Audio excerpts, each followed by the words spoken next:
போல வழியை கர்த்தர் எனக்கு வழியை உண்டாக்குகிறவராக இருக்கிறார். ஹல்லேலூயா. வனாந்திரம் போல சூழ்நிலை, என் பிள்ளை நல்லா பாஸ் பண்ணு நினைச்சேன், ஆனால் என் பிள்ளை ஃபெயில் ஆகிருக்கு, குறைஞ்ச மதிப்பெண் எடுத்திருக்கு அப்படின்னு சொல்லி நினைக்கிறீங்களா? சோர்ந்து போகாதீங்க. கர்த்தர் என்ன மார்க் எடுத்தாலும் உன் பிள்ளையை கர்த்தர் உயர்த்துவேன் என்று சொன்ன உனக்கு வாக்கு கொடுத்திருப்பார். நிச்சயமா கர்த்தரவர் உன் பிள்ளையை உயர்த்துவார். ஹல்லேலூயா. என் பிள்ளையை நான் நல்லா படிக்க வைக்கணும், பிள்ளைக்கு இப்போ ஃபீஸ் கட்டணும், பிள்ளைக்கு தேவையானதை நான் செய்யணும், அடுத்த வருடம் மேல் படிப்புக்கு நான் என்ன செய்வது தெரியாம வனாந்திரம் போல உன் வாழ்க்கை இருக்கா? நிச்சயமாய் கர்த்தர் வாக்கு கொடுத்தவர் ஒரு வாக்கு மாறாதவராக இருக்கிறார். ஹல்லேலூயா.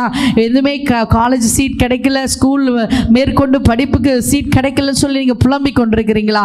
இல்லை கட்டுவதற்கு ஃபீஸ் கட்ட பணம் இல்லைன்னு சொல்லி இப்போ புலம்பிக் கொண்டிருக்கிறீங்களா? நீங்கள் ஜெபம் பண்ணுங்க, முழங்கால் படிட்டு ஜெபம் பண்ணுங்க. எல்லாவற்றுக்கும் தேவன் பதில் கொடுக்க வல்லவராக இருக்கிறார். ஆமென்.